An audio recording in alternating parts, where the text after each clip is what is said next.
साथियों नमस्कार, स्वागत आप सबों का। सातवें चरण के इंतजार करने वाले तमाम शिक्षक अभ्यर्थी, चाहे वो सीटेट, बीटेट, एस्टेट हो, आप सबों का हमारे इस नए वीडियो में स्वागत है। दोस्तों, इस वीडियो में हम महत्वपूर्ण सातवें चरण से जुड़े नियमावली 2023 और सचिवालय से जुड़ी गतिविधियों पर चर्चा करेंगे। सचिवालय में आप सबों को पता है कि शिक्षा विभाग की ओर से जो भी गति तेज की गई है वो सातवें चरण के शिक्षक बहाली से संदर्भित है।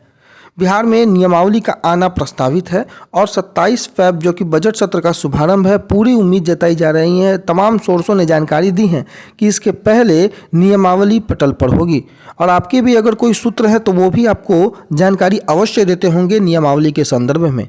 लेकिन नियमावली में कौन कौन से प्रावधान किए गए हैं, उन प्रावधानों में से सबसे महत्वपूर्ण प्रावधान जो कि कैटेगरी वाइज छूट की है, उस पर हम आज चर्चा करेंगे। आपकी स्क्रीन के सामने अभी जो दिख रहा होगा, बिना वक्त गंवाए मैं आपको बता दूं कि इस वीडियो को अंत तक जरूर देखिएगा। चैनल पर नए हो तो सब्सक्राइब करना बिल्कुल नहीं भूलिएगा। बेल आइकन को, बटन को जरूर प्रेस कीजिएगा ताकि इसी तरीके की कोई भी इंफॉर्मेटिव वीडियो हो सबसे पहले आप तक पहुंच सके।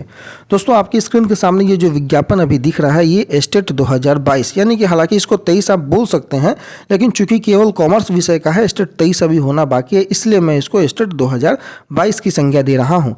ये कॉमर्स विषय का विज्ञापन है। विज्ञापन जब निकला था, नियमावली 2020 के आधार पर इसमें जिक्र की गई थी, लेकिन महत्वपूर्ण मुद्दा जिस पर हम आपको ध्यान आकृष्ट करना चाहते हैं वो यह है कि जब यह विज्ञापन निकला तो बहुत हल्ला मचा कि इसमें ईडब्ल्यूएस कैटेगरी नहीं शामिल किया गया था।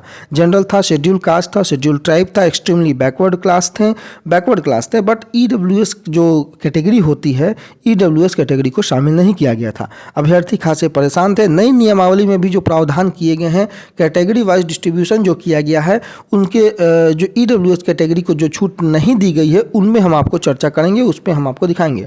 जब ये विज्ञापन एस्टेट 2022 कॉमर्स का निकला तो जो निर्धारित शैक्षणिक योग्यता थी उसमें 5% की छूट नहीं मिलेगी, ऐसा एस्टेट 2022 ईडब्ल्यूएस कैटेगरी के कैंडिडेट जो श्रेणी में आते थे, उस श्रेणी में उनकी परेशानी थी।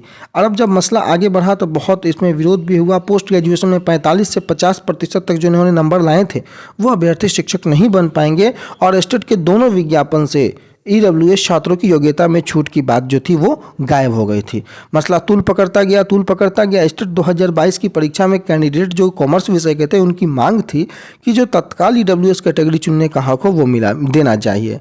हालांकि अब 6 मार्च को परीक्षा की तिथि घोषित हो गई है, लेकिन मैंने ये बैकग्राउंड इसलिए बताया ताकि समझने में आपको आसानी हो। अब आप देखिए, सचिवालय स्तर से जो नियमावली की जो चर्चाएँ चल रही है, जो नियमावली के जो प्रावधान चल रहे हैं, उन प्रावधानों में सबसे महत्वपूर्ण प्रावधान आपके स्क्रीन के सामने अभी दिखेगा कि जो उपयुक्त संवर्ग हैं उनमें आरक्षित श्रेणी, जी हाँ, बड़े ध्यान से आप समझिएगा कि जो आरक्षित श्रेणी उसमें आर्थिक रूप से कमजोर जो वर्ग के कोटि के अभ्यर्थी हैं, उनको छोड़कर अभ्यर्थियों को न्यूनतम शैक्षणिक योग्यता से संबंधित जो अर्हक प्रतिशत है उसमें 5% की छूट दी जाएगी। यानी कि मतलब क्लियर है कि केवल ईडब्ल्यूएस कैटेगरी को यहाँ भी छोड़ा जा रहा है नियमावली 2023 में जो प्रावधान किए गए हैं, और उसमें बाकी जो आरक्षित श्रेणी है उनमें जो न्यूनतम शैक्षणिक योग्यता होती है उसमें 5% की छूट दे है, लेकिन ईडब्ल्यूएस कैटेगरी में नहीं है। ये नियमावली 2023 की सबसे बड़े प्रावधानों में से एक प्रावधान है। इस पर आपका ध्यान आकृष्ट करना बहुत आवश्यक था। जो भी आरक्षित श्रेणी के कैंडिडेट है, जो भी ईडब्ल्यूएस श्रेणी के कैंडिडेट हैं, लगातार मुद्दे ईडब्ल्यूएस को लेकर के उठते रहते हैं। सवर्णों में जो 10% आरक्षण का मुद्दा आप सबों को पता है, लगातार कभी केंद्र सरकार की ओर से, कभी राज्य सरकार की ओर से तूल दिया जाता है। इस पर सुप्रीम कोर्ट का बड़ा जजमेंट भी आपके सामने स्क्रीन पर अभी कुछ महीने पहले दिखा होगा, जो कि सुप्रीम कोर्ट की संवैधानिक पीठ ने इसे जो है वो सही भी ठहराया था और बहुमत से इस ईडब्ल्यूएस के जो रिजर्वेशन है उसको पास किया वो सुप्रीम कोर्ट ने। तो इन तमाम मुद्दों को लेकर के बिहार में भी इसका ईडब्ल्यूएस का जो प्रभाव है वो लगातार पड़ता है और बाकी आर्थिक रूप से जो कमज़ोर यानी कि ईडब्ल्यूएस श्रेणी के जो कैंडिडेट हैं उनको छोड़ करके बाकी जितने भी अभ्यर्थी हैं उनकी न्यूनतम योग्यता जो शैक्षणिक योग्यता है संबंधित अर्हक है उसमें प्रतिशत अंकों की अगर बात कर ले तो 5% का छूट मिलेगा, लेकिन ईडब्ल्यूएस कैंडिडेट को नहीं मिलेगा। ये इस वक्त की बड़ी खबर जो कि नियमावली 2023 में प्रावधानित है।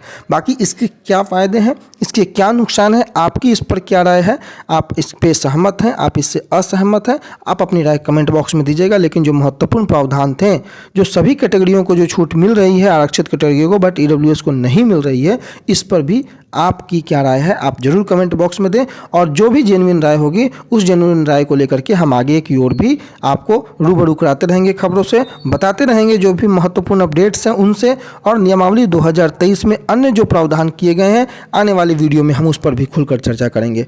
फिलहाल के लिए इतना ही। आपका बहुत बहुत धन्यवाद।